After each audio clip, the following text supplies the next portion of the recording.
Oh man. That's what rich dudes do. Guys, old heads They out do there. commercials. Man. Rich dudes know to do commercials for Coke and Pepsi. It don't matter what's different. Whatever what taste, which one tastes better, whoever paid you. That's what they business is. Whoever paid you. Hendo with the honey packets. Coke and Keep Pepsi. this in my pocket. Slapping those on tables like rubbers. Pat. Oh, not a honey Like pack. they get selfish. It just. Oh my God. Yeah, instead of talking like you on a drug, like man, I'm off two right now. I'm off two right here. Yeah, buddy. Old Heads, episode 51, man. It's a great day to be alive, man.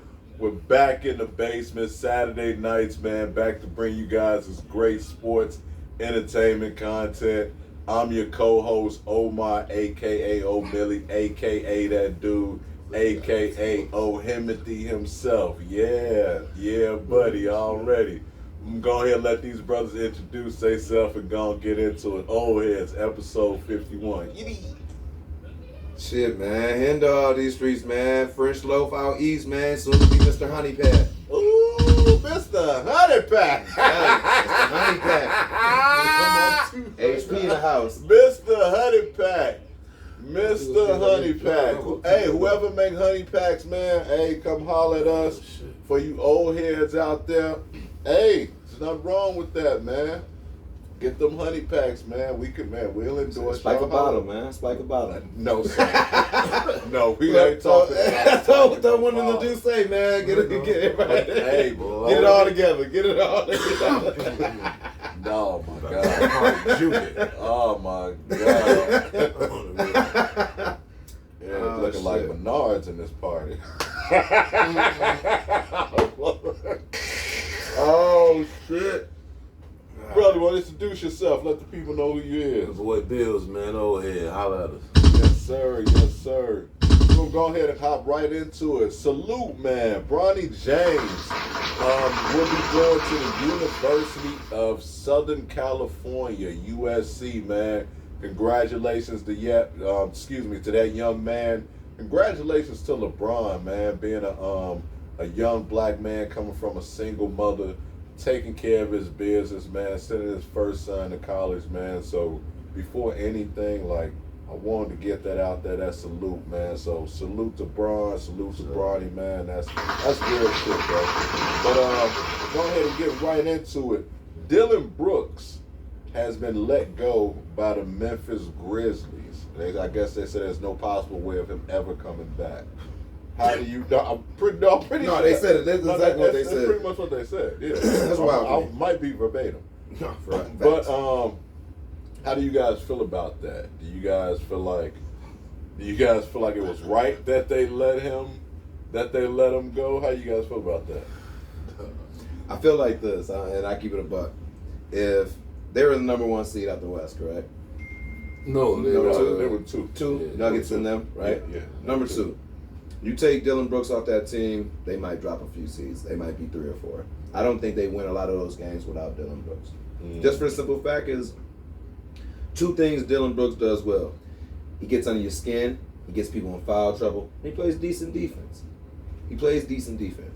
But the biggest thing Dylan Brooks did this year, and a lot of people kind of overlook, and I brought this up with a few of my friends and stuff, is when John Morant was going through that little situation, with the club, Dylan Brooks came and did that stuff with LeBron. Everybody shifted all that attention. Dylan Brooks talking smack to LeBron. Like everybody just forgot John was had to go through a treatment thing, counseling, all that shit to the side. Everybody, Dylan Brooks was talking to LeBron. LeBron's So back. being a distraction was a good thing at that point in time. Yeah. Well, it took a lot of attention off their star player, did it not? Yeah. Because everybody's talking about Then they Dylan put Brooks. a lot of attention on his team later on. That's Well, it did, and it might, but at the same time, you took a lot of grief off your star player, and he was going through a lot of media attention at that time, and that's very distracting upon going through whatever you're going through as well. So I kind of felt like they used him as a scapegoat, and when they sucked him up, they kicked him, because he's not a bad player. He's not the reason they lost, but, you take him off that team, and I feel like a couple wins come with that. Probably I 10 feel wins like maybe. if you take him off that team, they might get 5 more wins.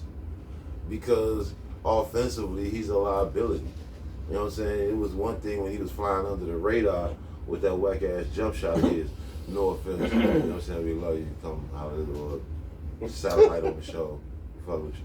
Same point in time, like Deep. That's deep. I'm just keeping it real. You throw damn near anybody else in that situation who plays some defense, and they gonna hit a couple. Like take the with the Lakers that Vanderbilt. You know what I'm saying? He's a better defender. He a taller dude too. You know what I'm saying? And they could use the height. Like if they had a guy like that, he's not an outstanding 3-point shooter, but he knocked down more than Dylan Brooks. So if he out there as a defensive, I feel like they about even.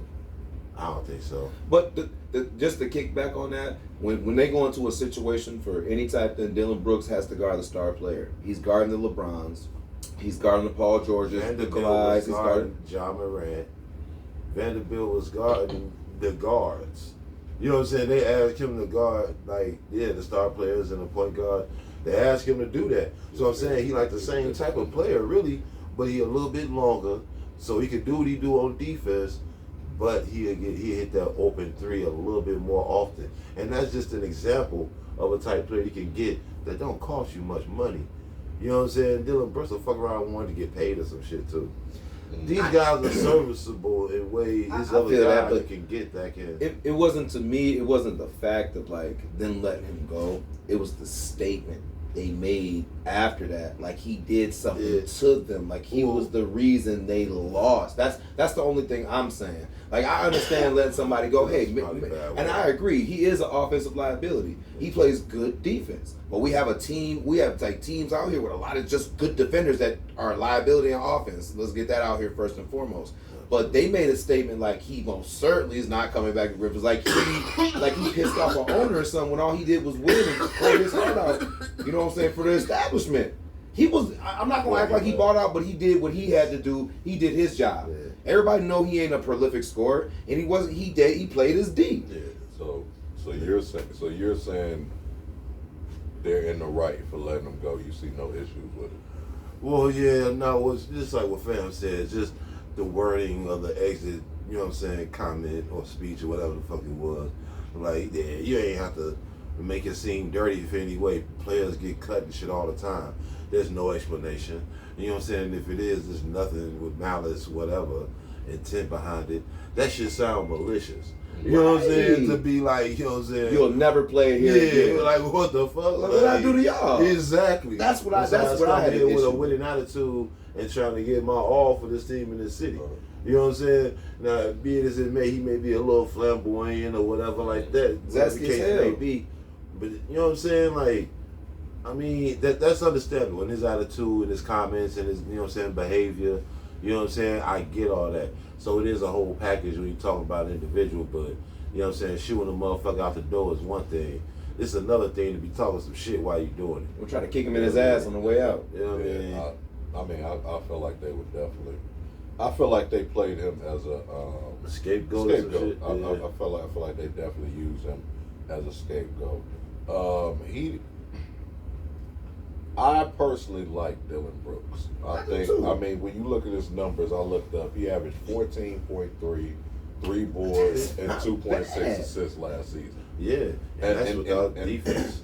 That's without like defensive numbers. Like, you know, you can't really put the defense number. You can just look up that's what I'm saying. What he can hold a person to, and what he can push you into. For like really what he do type shit. Yeah, and I, like I said, what else I was going to allude to. I think a lot of what he does is intangibles. Mm-hmm. I feel like that whole style, that whole persona, that team, a lot of that was Dylan Brooks. You know what I'm saying? So I feel like when Ja was out, I feel like a lot of those intangibles comes into play. You know, so I really like Dylan Brooks. I mean, he might have said, you know, some boneheaded stuff, but I mean, so did Gerald Wilkins. Gerald Wilkins called himself the Jordan style. Yeah, he so did. did Lance Stevenson. Yeah. Watch what Lance Stevenson did the same thing with LeBron James. Got criticized in a couple years. I feel like they absolutely used him as a scapegoat. But he wasn't a bad player. Second part, right? What do you guys think would be a good landing spot for him next year? LA. Okay. LA needs a dog too. And he's just enough person. Like he's that person you could have coming off the bench. He's not going to play amazing, but he can play a little bit of defense. Into the arena and some pink thongs and cowboy boots. That's what he do. And a blonde perm if he is That playing fit in for LA. the Lakers. Or Miami. If he is Or playing Miami. for the Lakers. I can see him and Jimmy Butler just With a offensively big-ass- putting on people. I can see him in a lot of places. I don't know what it is. But motherfucking like an offensive team that can use the defensive help. I thought about like a Miami at first, where like they're a defensive team and he'll fit that culture. But they already got their shooting woes. They just started clicking after the All-Star weekend and shit this year with the offense, and I don't want to fuck that up for What them. about the Hornets? That's possible, something like that. I was thinking like Dallas Mavericks. You know what I'm saying?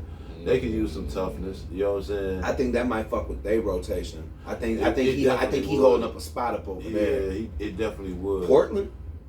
But the thing is, what he do offensively, I think that play well off Luka's skill set. You know what I'm saying? Where it's not just, hey, pass you the ball now and like you create a shot. Luka's gonna be the creator. So it's about you hustling as far as cutting What about the Sixers? and hustling as far as setting picks and shit. He'll do I that. don't know about The 76ers already got their shooting wall. To You have Tobias? to go. That's I don't not think gonna you work. go. His toughness makes you think go to a tough team that's a low scoring team, but really just he thinking needs of to be on teams the that might team blow up after score a this year. lot and They- provide the toughness. They were saying that Detroit Pistons are a team that were looking at them.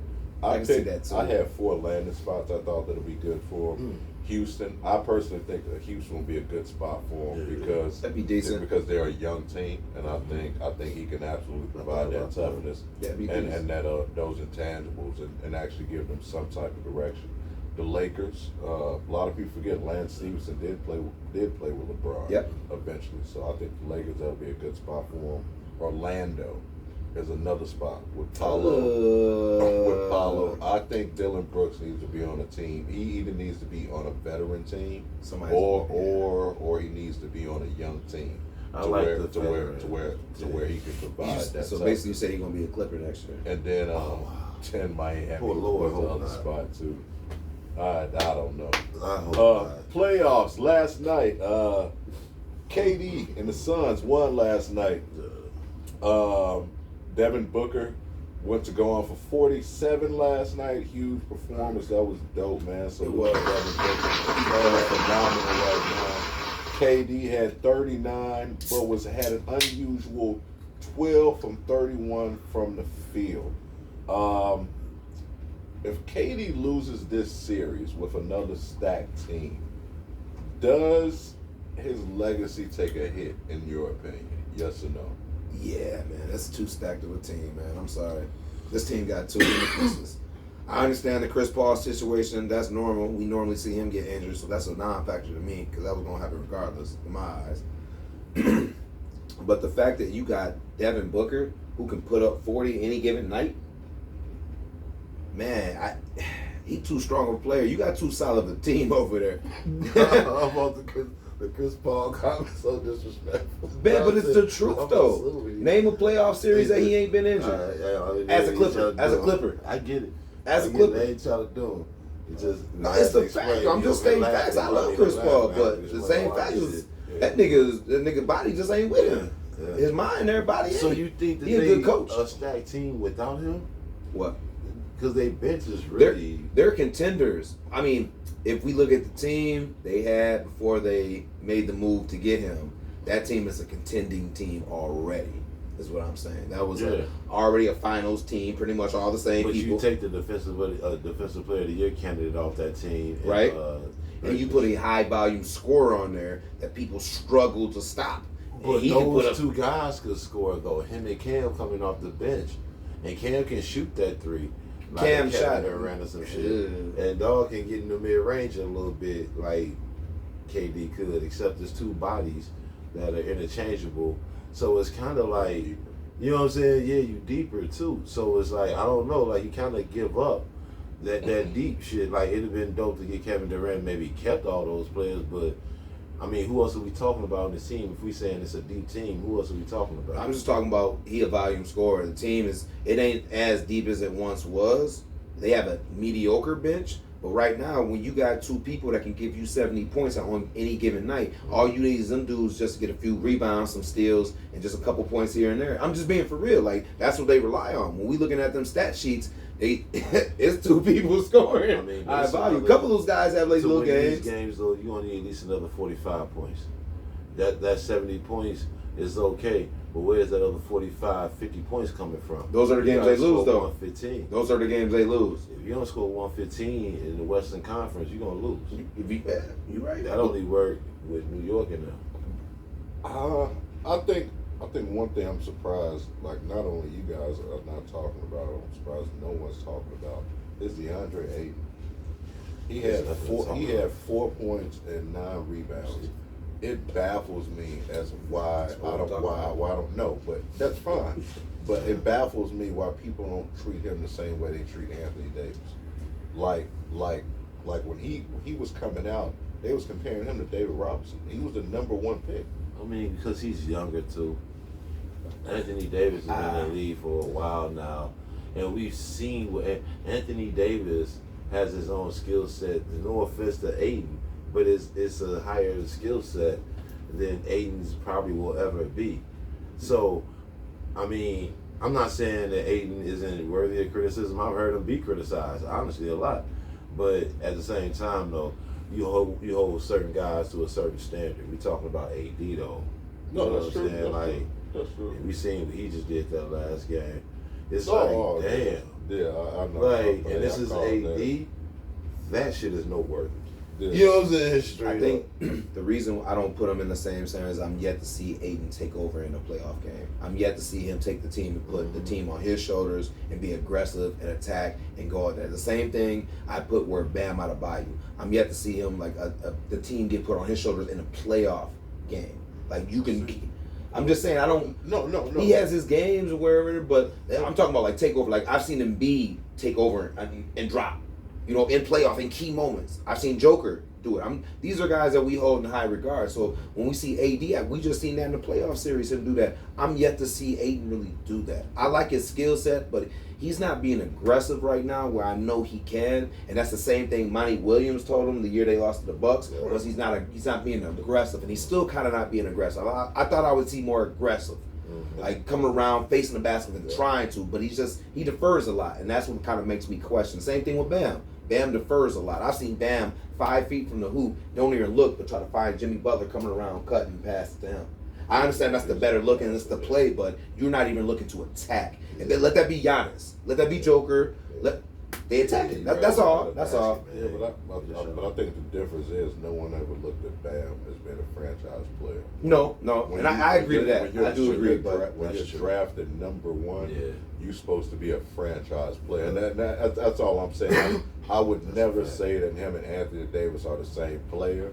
But I'm saying that expectation of being a #1 pick, being compared to David Robinson, being looked at as a cornerstone, as a franchise, people don't hold him to that same accountability. People are looking at Kevin Durant and Booker. Cool, that's great, but this is playoff games now. They're going to need a third option. They can't depend on Chris Paul. You're 100% right. You're 100% right. But I honestly think that to add on to this conversation was that there's a Chris Paul factor, like there's a LeBron James factor. When you get a guy like this on your team, these dudes are their usage rate is high, and the team is kind of centered around their play style and what they're doing. You know what I'm saying? So to have the book with that too, even before Kevin Durant, and you got these other guys, Defensive Player of the Year, and Cam's on off the bench, and the other Cam lighting it up. It's like when you talk about Ayton, it's a lot of fitting in you got to do, because you know that the focus, even though you're a #1 pick, they ain't just dumping the ball to you all the time. Right. You know what I'm saying? It's a whole bunch of other shit going on. You know what I'm saying? So when you add KD to the shit too, you know what I'm saying? Like the usage rate of KD and D Book should be way higher than Ayton. They should get way more shots. You know what I'm saying? So I totally so what agree. we ask him to do is make good on the shots that he getting. We're asking And get very aggressive on the offensive board. Exactly. And create second chance points. You have to be if you're playing with those two guys, you need to become a 7-foot Draymond Green. Yeah, You need yeah, that all the intangible stuff. Yeah. Those loose balls, all that stuff, the offensive rebounds. You can be a better version of Kevon Looney.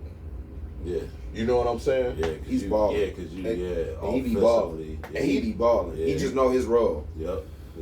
But that's what I'm saying. You're a number 1 pick, and you're not even doing that, and no one's holding them to, you know what I'm saying, to those standard. But I digress. Moving right along, man. I wanted to ask you guys: is Jalen Brunson one of the top 10 players playing in the playoffs right now? Has to be. Seeing what that man averaging and seeing when he's pulling the Knicks. First of all, to bring the Knicks this far is like that should be a stat in itself. Like as soon as it comes up that what he was doing, it was like, man, he was on the Knicks and it just shit, he had to be balling. I'm just saying the Knicks are a struggling team. They have a lot of good pieces, but they struggle. They've been struggling to get I would say a type of rhythm with each other. Now they're finally looking like a cohesive team. They actually look like a final product. And shit, he's putting together. I just think they're probably a couple pieces away from being where they need to be ultimately. But he has to be up there right now. He literally has to be up there. But I thought about this question too, and I was thinking, and of course, right at first I was yep, and then I had to start doing the list. He didn't make the list. He was right outside the list.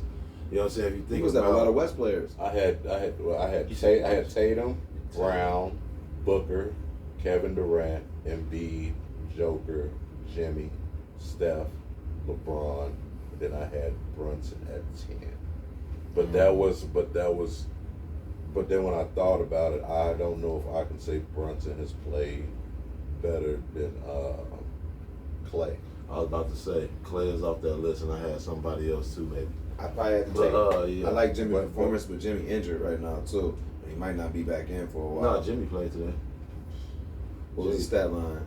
I don't even know. But they won. Miami won? Yeah, I was knocked out, guys. About like I worked 20. tonight. Yeah, they were. I couldn't even watch it. It was impressive. The Knicks. That's right. Yeah, it was depressing. Yeah. The Knicks had 70 points in the fourth quarter. It was bad. Yeah, but I think he's one of the top 10. Also, actually, I take that back.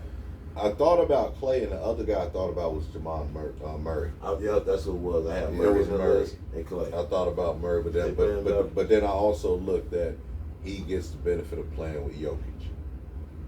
You know, he does. Not for some of them shots that he was putting up, man. Some of them shots that wasn't no benefit. He was just winging them hoes. I'm not giving people the credits on who you play with when it comes to playoff and what you're doing. If you coming out, you showing out every night. That's true. Who have more performances that you know what I'm saying was noteworthy. I think Jamal Murray and Klay Thompson. And Klay had some stinkers.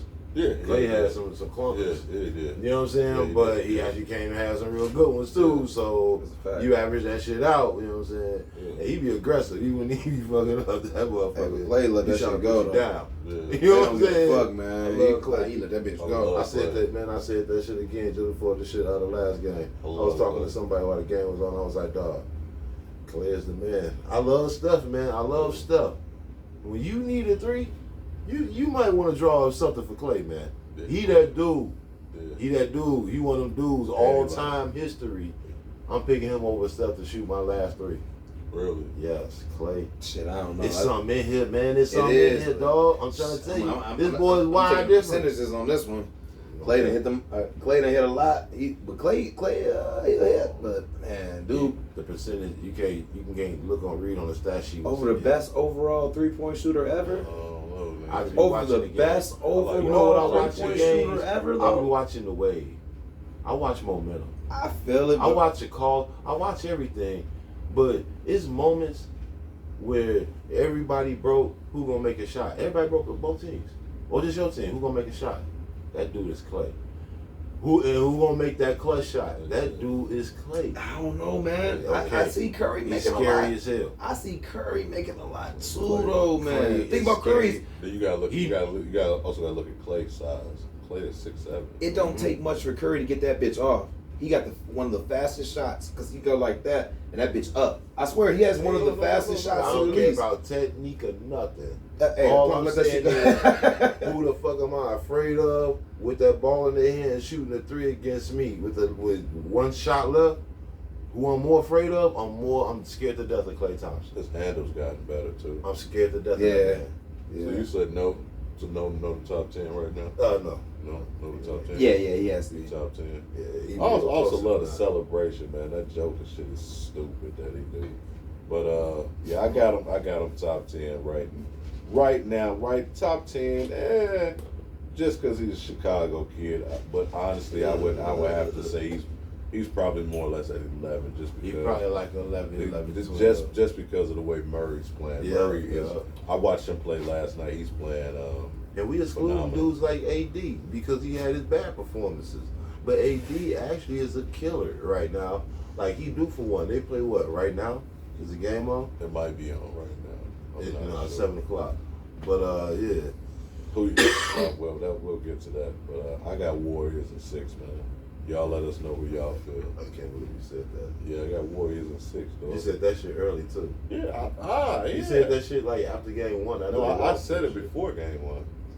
But you said and I made sure to post it like a half hour before the game started, so niggas would be like, "Oh, I said Warriors in 6." I thought you said before Warriors game in 1. 6 after game 1 No, too. I said it before. I said it was like post like. I must have seen that shit late. Yeah, I made sure. I was tripping. I seen that after game 1. I'm like, ooh, this dude. He said I made sure. Yeah, I made sure. Yeah, Warriors in 6, man. You can believe that. I'll piggyback on that.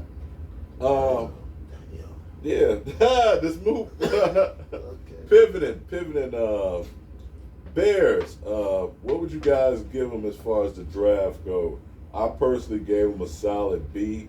I still think we should have got Jalen Carter with that pick, but we went on to kind of shore that up and get the best right tackle available, and still address the D tackle spot, getting Dexter out of Florida and Pickens, who I think reminds me of a young Tommy Harris, can help get pressure up the middle. I think the Eagles had the best draft, in my opinion, getting Jalen Carter at 9, Nolan Smith, the edge out of Georgia. And I think the overall, even though I wanted Chicago to get Jalen Carter, I think the Eagles was the best spot for him because he's around nothing but alphas. You got Brandon Graham there, you got Fletcher Cox there, and then he's also surrounded by a lot of guys he was in college with. They forget the last Jordan Davis, the big nose tackle they drafted last year, was out of Georgia. Then you have Nolan Smith. So I just think that was definitely the best spot for him. I would have loved to see him in a Chicago uniform, but I still give Chicago a solid B. We got the best right tackle in the draft. There was a glaring need that we needed. We didn't get Mitch McGlary out of San Francisco. I can't remember where he ended up going. But and a lot of people had this kid ranked as the 4th best tackle coming out the draft. One thing I like, and I think football organizations do, is I think they overlook things. And when you look at the tape on this kid, he did it against the best. And I think if you're doing it at the highest level, right beneath what the NFL is, I have to take it for what it is. I think a lot of times you go off potential, and I think that's not the best look all the time. You have to see what a person is doing, So I think Chicago, you got some people that say this kid could be the best player in the draft. So, and then, like I say, Pickens out of South Carolina to really get the help up the middle, that was really smart because we don't have a lot of edge help right now. So since we don't have a lot of edge help, if we can get, pressure up the middle, those guys that are good, now they're getting one-on-ones where they're not getting double, that can help us out. Then also we also got another corner in the draft too. So yeah, get Chicago solid B, man. How you brothers feel about that? Shit, for the same reasons, I'm going A. Okay. You know what I'm saying? It just feel good to, see motherfuckers seem like they give a shit. Like, kind of know what's going on. Some type of direction. You know what I'm saying? Piece of the pulse. you know what I'm saying, a pulse, man. You know what I'm saying? Because motherfuckers they don't be in the know of the squad. Like the GM just be out there all willy-nilly doing whatever the fuck sometimes. You be wondering, what the fuck going on? Man, the draft and all the moves in free agency we've been making, I'm giving all that shit an A. You know what I'm saying? I love seeing shit, you know what I'm saying, looking like we got something to be optimistic about. Like, you know what I'm saying? Like, what the shits be? You know what I'm saying? Like, who you think won the draft? Oh, you know what? Motherfucker said Seattle. Yeah. I'm gonna have to say the Eagles too, man. I like what they did on defense, getting the linemen and shit. They was already diesel. It was already diesel. I feel like that team is just on the come up. You know what I'm saying? To be very honest, they all young or some of them are young. I don't know about that Kelsey nigga. How old is that Kelsey nigga? He only. Yeah, I think he just signed for 1 year.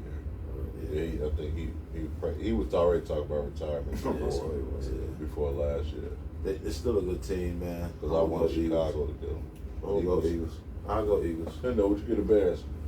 I can't really think of B plus. Okay. Bears, lo and behold, didn't come in with no idea on drafting Jalen Carter. Regardless how we felt about it, because I thought I thought we should got him too, but they had no intention on picking dude up, none whatsoever. And the fact that we were able to fleece the Eagles out of another pick and still get what we wanted, I gotta give him a solid B plus. Yeah. I can't give him an A right now because, like I said, I wanted to go with Jalen Carter bad. As you look at previous shows, that's who I originally wanted, but I wasn't upset with what we got. But I give it a B plus. Like I said, the moves that were made in there were solid moves all across the board, and that's just what they were, solid. It's nothing really the biggest standout, just solid pieces, and that's exactly what we're lacking. We need some solid. We need to sew up some areas and that we just had the holes in. You know what I'm saying? We had to solid up some players. So I felt like they did everything they were supposed to do. I'm yet to see what they're gonna finalize with as far as like pick up some more pieces in free agency. Then this might change, but as of right now, B plus. I think they addressed a lot of key issues. And won the draft. Texans. I feel like the Texans got a lot of good pieces. Every time I looked up, they was moving up. I said, God damn, they moving up again. They who? Oh man, they doing everything. And already to put around some kind of solid pieces they got already there. Did they end up getting a quarterback?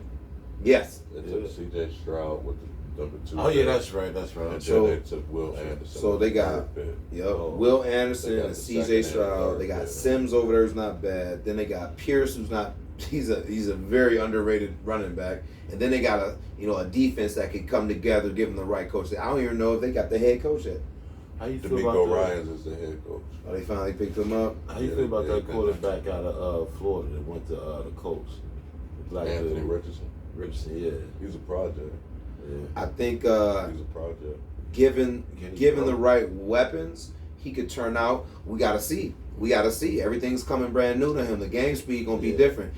Ask me that same question in 2 years. He was inaccurate. He struggled, but he has college. potential. His ceiling for potential is. I'm just saying. Yeah, he could. I just heard a lot about the kid. Yeah, I mean, he players got around him potential. sound like they happy he coming and shit. I mean, it sounds like they say he's a super humble kid, but he only played like 13 games. And then he was inaccurate. He basically like night and day. One game, he'll look phenomenal. Next game, he looks like a 4th round pick. But I think a lot of Baker Mayfield. No, Baker was a dog in college. Yeah, Baker was a dog. I'm talking about right now. He's that's kind of up and down. But I don't know. I mean, from a physical standpoint, I wish him the best. I don't know. But one thing I do know, I guess I don't know about this either. Jimmy Butler, what do you guys think? Is he a top 15 playoff player of all time? I'll give you the list I had. Pops at 1. Pops at 1. Magic, Bird, Bron, Kobe, Shaq, Kareem, Bill Russell, Charles Barkley, Hakeem Olajuwon, Dwayne Wade, Dirk, Duncan, Isaiah Thomas, Steph, Kawhi, Jimmy. I got Jimmy at 15. As far as you look at, I can't put Jimmy there yet because he ain't won nothing. And the only reason your list is solid, except for Barkley, because even though he ain't won nothing either. And I hate to say that. In order to be all time, you at least gotta have everybody else you listed at least got it once. You gotta be able to taste that championship one time to be like top in the playoffs to me. Getting there a bunch of times, that's like having Jerry West on your list, and I know he wasn't on there. He had went there probably the most of anybody, correct? Jerry West. He went there a hand, but him and LeBron probably been to the finals the most. Yeah, times, yeah. LeBron, that might be tied. Because West went a bunch. I think West went 9. Yeah, he won like He won 8 or 9. 9 times. And LeBron like 13. He won 1, yeah, but he won 1. And LeBron's like 13, 14, Nah, 13. Finals. To the final? And LeBron got a lot. Been to the finals at least 9, 10 Yeah, I'm about to say about 9. Gotta be. At least 9, 10 times. Because I'm thinking about what the bubble put him at. Man, I can't remember. But remember, he went to the finals, bro, like every year for a long ass time. You know what I'm saying? He kept going to the finals. He was in the finals for a very long time. But long story short, I can't quite attend. That's amazing. I can't quite put him there because he ain't never been there. He ain't never took it all the way. You got to taste it once. Yeah, you've been to the finals. You've been to the finals. You had to play them Lakers. But shit, you let LeBron get you. And that's a tough. But the question is, who would you take off the list if you taking Jimmy off? And I think my answer would, just off the top of my head, would have to be either Steph Clay or Big Game James or somebody like that. You know what I'm saying? Did you have Kareem on your shit? Hell yeah, he did. Of course. Okay. Yeah, but yeah, it gotta be, you know what I'm saying, somebody that's, you know what I'm saying. I'm just strictly talking about look at AD just last playoffs. Yeah, it's just the playoff. Yeah. Yeah, I'm thinking turn-up time. Yeah, like mini microwave. It was a Yeah. smaller version of that. You know what I'm saying? Usage rate was a little bit less, but yeah, y'all to turn up during the playoffs. I could damn near put Giannis on that list now. I thought about putting Giannis on that list, but Giannis pretty much played the same way all year long. Yeah, He do. That's coaching. You see, they just fired Boo. Not really. Boonizer, bud. I mean, that closeout game against Phoenix. Yeah, that was that crazy. boy dropped 50. Yeah, no, that was crazy. When he got them 50 nuggets, niggas. I mean, Spice. I'm just saying. Sometimes I look at that. You know, he got to be at least in that argument. You know, I love Jimmy playoff performance because Jimmy always put on, but shit, Giannis won one. Jimmy ain't got one yet. Yeah, I'm gonna have to go Giannis. Sorry, Jimmy. Man, even like it's a few dudes you can choose, and Giannis is definitely in that conversation. Okay. You know what I'm saying, at least. I guess the way I looked at it is when I look at Jimmy Butler play in the regular season, it's almost like he coached. Very true. I feel like when he gets to the playoffs, That's a good argument. when he gets to the playoffs, it's another year. But it's then we said he basically cheating us of his real ability the whole year there.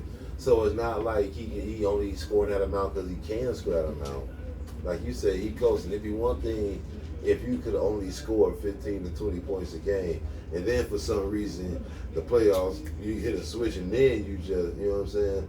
So you gotta take that into account too, as opposed to the other guys a little bit of a turn up, which may not be that much of a jump in points.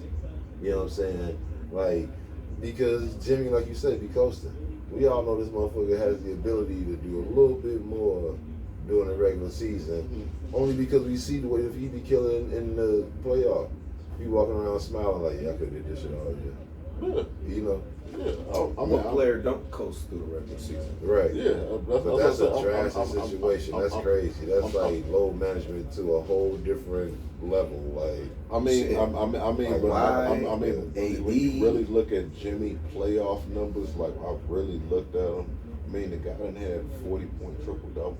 yeah, I mean, and like no one, I think one other person had like done that. yeah, that was in the finals. Yeah, it was in the finals. Yeah. And when you just me personally, when I look at it, just like he gives you everything. He absolutely gives you everything, and that's not to take anything away from James Worthy or Giannis. I just look at the totality. I look at, for one, James Worthy, who he played with. I have to look at that. You know what I'm saying? I have to take that into account. When I look at Jimmy teams compared to a guy like a James Worthy or even Giannis, look at what Jimmy wills his teams to wins in the playoff. He literally will will. Jimmy Butler himself, being an NBA player, he willed himself to be an NBA player. So I take all of that into account, and in my opinion, I would have to put him like right at 15. When you look at just playoff players, I want Jimmy Butler on my team. Absolutely. How you feel on him though? Rob Morey. I mean, top 15. Nah, I mean, I love Jimmy, but like I said, until he win a ring, he can't make my top 15. Clyde Drexler, I thought about Clyde too, being honest. Because there's just so many guys that just, I understand like being everything in the playoffs and setting these immaculate records in the finals and stuff, but all that's just nice under we know what you really want. And the truth of the matter is you can put up 50-point games with 18 rebounds, 8 assists, and everything else and still lose.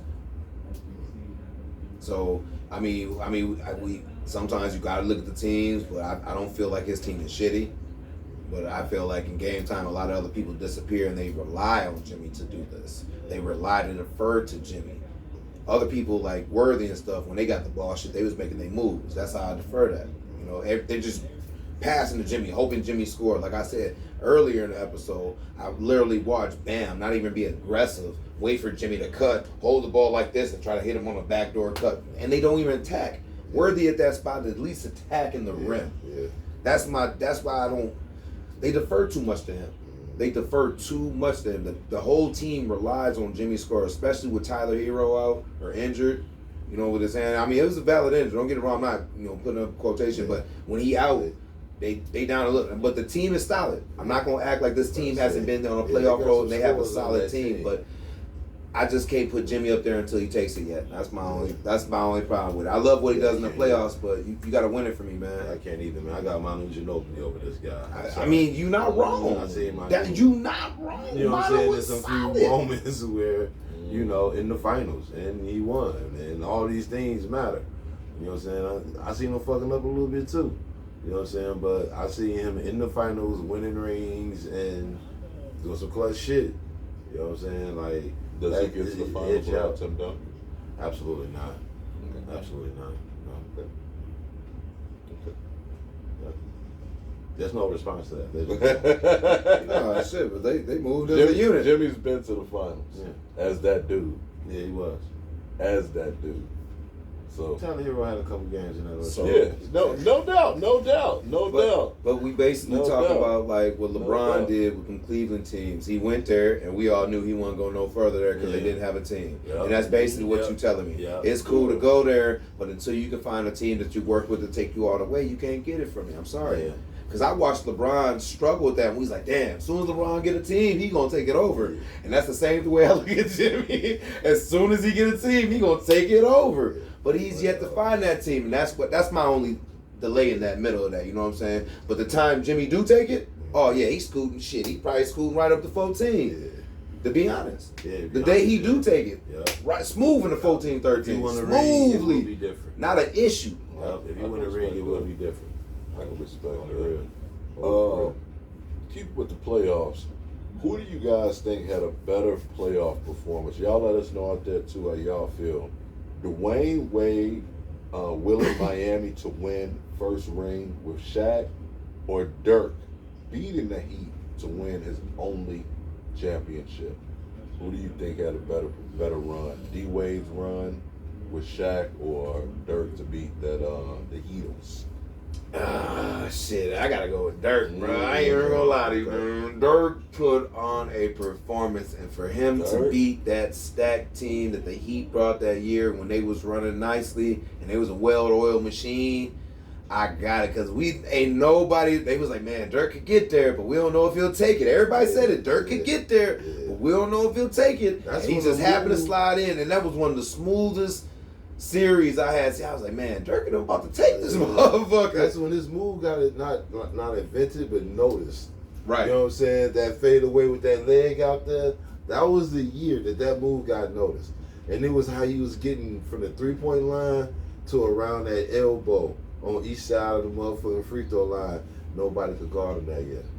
He was a unicorn for real. This is before Kevin Durant. Yeah. This nigga was big as hell. And this motherfucker could dribble, either hit that three if it's open. A fadeaway in your face, because you can't get up here. A fade. Or put that ball on the floor and get right there. It was almost Klay Thompson-esque, where it would just get to the spot. Because once you get up and elevate, you can't get there. You gonna foul him or whatever the fuck, and he's nailing this shit. And big dudes, when they try to bring him out, they can't guard perimeter players. So that was a problem. This was during that stretch, he was a big ass problem. And I say all that to say, I'm taking Dwayne Wade. Dwayne Wade was killing these niggas. He was killing them niggas. Though. That nigga scored 1,000,000 points on the Dallas Mavericks when they won this shit. It's funny because niggas always saying Dallas can get there, but can they win? But he fucked them right up. They was down like 0-2 in that series, and then they decided maybe we should get a ball to this nigga who was pretty good all year. You know what I'm saying? He a young boy, so they ain't think that whatever. But if you looking at Gary Payton legs, he out here running on spaghetti noodles. You know what I'm saying? I felt like as soon as Shaq there, I felt like they was gonna go deep, because anytime Shaq was just coming over with that bullshit with LA, he was looking to strike some vengeance with motherfuckers. He was trying to get back, like, y'all let me go? Oh, fuck that. Yeah. And I was like, Shaq gonna play his motherfucking ass off. Mm-hmm. What'd he do? Played his ass. Like I said, the thing about Shaq and D Wade that year is you can't put numbers on a pick and roll. And everybody was like, man, but D Wade averaged this point. I was like, do you know why? Because when you have a motherfucker who is the length of a whole car come and set a screen on you and hit you with that motherfucker like this, he locking you in. And D Wade, what they call him? Flash. And he zooming by a mother. Who gave him that nickname? Shaq. Because as soon as he laid that screen, he was zoomed by a motherfucker, and he was either here with it or he was here with it, and couldn't nobody stop that. And D Wade was getting off, and I keep saying that was a recipe. What do you think he was telling Kobe? Man, come off these motherfucking screens. Kobe was like, man, fuck, I'm gonna do what I want. You set the screen when I call it, and you don't tell me shit. Like, they was on that level. I'm just saying. We talk about vintage Kobe. Kobe with the fro before he whacked it. You know what I'm saying? Shit. Hey, I come off when I want to. You just stand like here. I take it when I want to. Yeah, D Wade during that finals in 6 games averaged 34.7 points, 7.8 rebounds, 3.8 assists, 2.7 steals, and 1 block. It was phenomenal. Yeah. He had a great performance. Yeah. But I still gotta go with Dirk, because everybody really had counted Dallas out all the way. They was like, man, could he? Like I said, everybody was like, man, he could go. Everybody was kind of like, oh shit, he might take it. Because he was always going. You know what I'm saying? He was always in the playoffs and in the finals, it seemed like. And they finally put that little piece called Jason Kidd up. Jason Kidd. Jason Kidd. That's what I told him, called Jason Kidd. I'm like, Jason, come wheel us through. And then who came up off the bench was doing? Terry, Headband, Mr. Headband himself. And he was solid. Yep. Solid. Yep. And they had, what's the name, coming out, Stevenson, too. He was actually getting a lot of buckets when they was putting him under. They had a nice team, man. It was you got all throwing up the crib. You could never really name no more, like maybe 2 superstars, just Kidd and Dirk. You know what I'm saying? Everybody else are like kind of like role pieces and stuff. But when you look at that team they played against, there's a lot of superstars on that team. That's how I kind of look at it. That's why it was bigger to me. And after that shit, you couldn't even stop the Heat. Yeah. After they took that L, you couldn't stop them. Except Coach Popovich. I mean, shit, we talking about a genius here, though. He was a role player at that time, too. At that point in his career, he was a role player. He was about the same what Chris Paul is right now. Well, facts. But a little bit more productive than Chris Paul is right now, I think. Right now. Like, we look at they last years. Yeah, because Jason still had them damn legs up under him, man. He was still fast. So, you know what I'm saying? So he could orchestrate better than, like, you know what I'm saying? Like Chris Paul, if he had the legs, he'd still be able to do it. He can't go no more. He ain't got the legs. He said his get up and go gone. Yeah, you know, Chris Paul was always the fastest dude on the court. Always. You know what I'm saying? He ain't always the fastest dude on the court no more. That's dude New Orleans. That's but damn, dude, 40 something. That's actually what helped him last night was watching that game campaign. Yeah. Was able actually to speed up the game. Yeah. And that really helped him out. Yeah, man, they needed him They because really did. he was hurt. So Chris was playing extra minutes. Is probably how you pulled something. Like, man, what the fuck? How you feel, Hendo? So we saying that D-Wade? No, you said Dirk. I said Dirk. I'm You gonna said say Dirk. D-Wade? D-Wade. D-Wade. I guess I'm the tiebreaker. I'm gonna have to say. I'm gonna have to go. I want to say Dirk because he gives against that Heat team, and That's a tough team. that was. I mean, Yeah. that was a tough team. Niggas was running through the East. Yeah, they were stacked. But then I also have to take into account that was their first year together. They got off to a rough start. I was about to say, I No, want to they throw did. that in there though. And then it showed in the finals. It showed in the beginning of the season and then at the end of the season their inability to be cohesive as a unit. You know what I'm saying? Like, them motherfuckers just beating the shit out of motherfuckers off pure talent alone. I wouldn't seen that shit in person in We Minneapolis. seen what they The did to the second Celtics, and we was like, yeah. Yeah, dog, yeah. It was, dog, Like, it was they got good him talent. off back. They was like, Too man, they got the fast, Celtics off the way Too already. big, too strong. They were just better than your star player. It was gonna be some highlights real quick. You know what I'm saying? Their IQ was real high, so it's gonna be some alley oops. It was a dunk show. a fact. Like, the second they said they was about to do that shit, we motherfucking got us some tickets to go see the game in Minneapolis. We was just sitting there waiting, like, yo. Second I went to that game, I seen it. It's just alley oops out of nowhere. Just them dudes were amazing on just talent, but being a cohesive team, that's a champion. Yeah. You know what I'm saying? You don't win a championship with just one person. You know what I'm saying? That don't work. You can have a winning team around your star player that's getting the most points, but you need a team. You're right. You know what I'm saying? So, like, yeah, the motherfuckers, they ain't know who to get the ball to yet. Motherfucker, LeBron was still giving the ball to D-Wade, thinking it's supposed to be his show. Like, nah, D-Wade was like, man, hold on, brother. Next year, You better take that shot. you know what I'm saying? Yeah, this is your team. You the number one option. You getting the most points every evening. They actually, Knees rest. they You know what I'm actually, saying? they actually said that's what LeBron needs to do publicly to AD. When someone asks him like what happened, you know what I'm saying, they need to say, well, you know, next game, you know what I'm saying, we're gonna go to our, we're gonna go to our start, we're gonna go to our big man. This is his team, you know. And he's saying people think that might seem to like open up some in the AD, you know, to where it's okay, fine, like maybe give him that I heard that. confirmation. You know what I'm saying? I heard that. AD's not really, he's not really an alpha. Like he's a laid back, good kid. Yeah. You know what I'm saying? Really Probably like Just chill as smoke well. bud, just chill. You know what I'm saying? And like, I don't even know if Anthony. I would never say he don't love basketball, but you also have to look at he had a growth spurt. You know what I'm saying? So his mentality isn't a big man mentality. It's more of a guard's mentality. You know what I'm saying? Where Shaq has been big his whole life. You know what I'm saying? It's a domination. You know what I'm saying? And when you look at somebody like Joel Embiid, you know what I'm saying? He can shoot, but he can absolutely go down there and mollywop your ass. Giannis is a personality. You know what I'm saying? He not huge. He's long and he's strong. It's a personality. It's not AD's personality. You know what I'm saying? So Can't nobody put no bite in you coming out here and giving 30, 40 point games, and the next day you just a powder puff. Like, there's some it things. gotta be in you. yes. You kind of got to be in you. Yes and no. I think yes, that absolutely has to be in you, and no, I would say too. I think we're looking at Anthony Davis the wrong way. We have to look at Anthony Davis how he was in college. When that finals game, when they won a championship, Anthony Davis, I don't believe him scored double digits. He was always looked at as a defensive anchor. The fact that he was the number one pick and people saw what his offensive repertoire could be, kind of like a Marcus Camby. Yeah. That's really more or less what he really at the but core he evolved is. into But he morphed into right. AD. Right, he eventually evolved, but at his core, he's really a defensive anchor. So when he has those off games, it's frustrating because you look at him like, dog, like, Just go down low and just down like yam on these motherfuckers. But then you also have to look at like that's not him. Same thing with LeBron. Like how long have we all said, bro, LeBron, just go to the fucking rack, bro? Like why are you taking fallaways on guards? Go to the rack. It's not his game, bro. So I don't know. I guess I look at that differently. But I would have to say D Wade, man. I remember just watching that performance.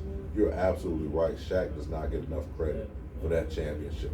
I mean, he wasn't prime Shaq, but he took a lot of pressure off D Wade, and he still, I believe, was first team, second team All NBA that year. So he definitely wasn't a fucking bum. He was still Shaq. But even Shaq said himself, he would not have that ring if it wasn't for Dwayne Wade. Well, that's a fact. You know, and I feel like he literally willed that team. You know, it takes something when you get a veteran Shaq on there. I keep saying, like, this is Shaq. Like, mind you, this is the time Shaq. He did his little run with Orlando. Okay, and ran his little shit with the Lakers. You know what I'm saying? Now he like, you know what? I done tasted everything. Let me get this young dude. Back then he was kind of like a finished product. He knew how to play the game. He was putting them up on game. So I felt like he kind of coached him up a lot bit. So when he left, because I looked at D Wade's mentality after Shaq left, and D Wade was still here with it. Like the game had broke down so differently to him compared to his first 2 years in the league. His game was wide open now. So now, he didn't mind deferring. He wanted to be like Shaq's role. He was like, man, I'll find another me. Just, I can handle mine. Just I need another person that can handle theirs. And that's where you start building a real team around him and shit. And it panned out, man. Long story short, it panned out. But that's what I liked about D-Wade, though. Yeah, he had some good games in Miami before LeBron got there. Facts. Oh, my God. Really? Facts. Oh, my God. Straight up. But yeah, please let these people tell them what time it is. Man, trade yourself. Trade yourself. Hold on. Trade man. yourself. Who need to trade themselves this weekend, though? Motherfucking McDonald's, man. Oh, shit. These motherfuckers gonna have the nerve to publicly state they ain't making enough money, so they raising all the prices on their food. Maybe McDonald's forgot who the fuck they was, first and foremost. First of all, you done stomped on the meat. You done put on this fake ass meat products and shit on the chicken nuggets. It used to be real meat. Now it's some type of Play-Doh meat. We don't know how these motherfuckers make it. Now you had a nerve to charge more for this shit. Like y'all already ain't making bank. You know how much? You know what it say on McDonald's signs? Over $1 million served, don't it? If you put $1 million and you go in this motherfucker and you spend $1 on anything, you can do the math. Yeah. And you motherfuckers have the nerve to try to raise your motherfucker. There better be some good quality shit coming out this motherfucker. This better be the motherfucking Chick-fil-A of all restaurants. But man, the nerve of y'all motherfuckers, man, y'all ice cream machine ain't never working. For y'all motherfuckers to raise this motherfucker. Trade yourself, niggas. Trade yourself, goddamn it, Mickey D's. Who need to trade themselves this week? I hate when they don't give you no napkins. Especially when they gave you some barbecue sauce for some shit. No, you know what fucked me up? When you order multiple drinks and the motherfuckers don't want to give you a carrier. Like, you're supposed to just take each vendor will drink and hand it. Like, bitch, if you don't hand me, I got 7 drinks coming. You gonna hand me 7 different times, man. If you don't chop these carriers out here and hand me these motherfuckers up like a reasonable human being. God bless y'all heart, man. Little ass kids. Audrey Galuski. Oh yeah, trade us. That's her name? Galuski? Oh yeah, she need to go ahead and trade herself. I'm just going ahead and read this just in case y'all know what this is. At the University of Wisconsin-Madison, a student by the name of Audrey Galuski? Gadumski. Yeah, that's something like that. You know what I'm saying? Was recorded spewing racial slurs, threatening the black community, and stating her intentions of wanting to make black individuals pick cotton and dry up and die. This is the shit she was saying. It's all on camera. So, yeah, she definitely get to trade yourself. Damn, that's terrible. Trade yourself, shorty. Oh, yeah. Go fast. Figure that shit out. But Go, Audrey. this week, man, trade yourself, man. I normally don't like to down my sisters, but I don't know if you brothers heard about really quick. You heard about the sister Ebony Williams? Did you hear about the sister? Oh, no. Anyway, y'all have heard about Yana Van Zant before, right?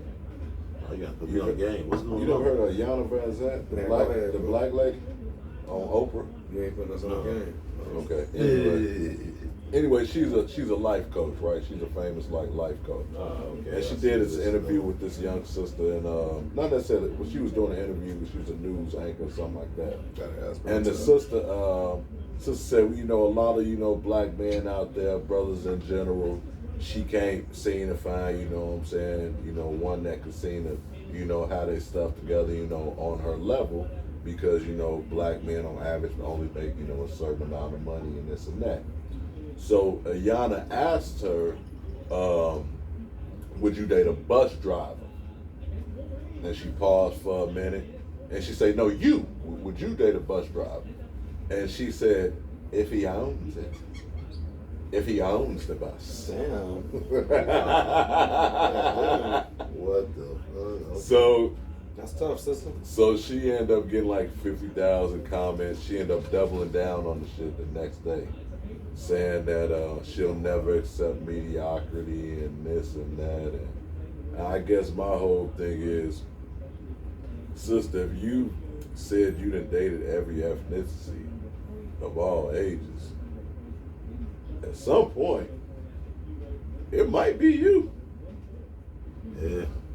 At some point, It seems to be the common denominator. Yeah, I'm trying to tell you. It might be you. They say it's always an answer, 2 plus 2.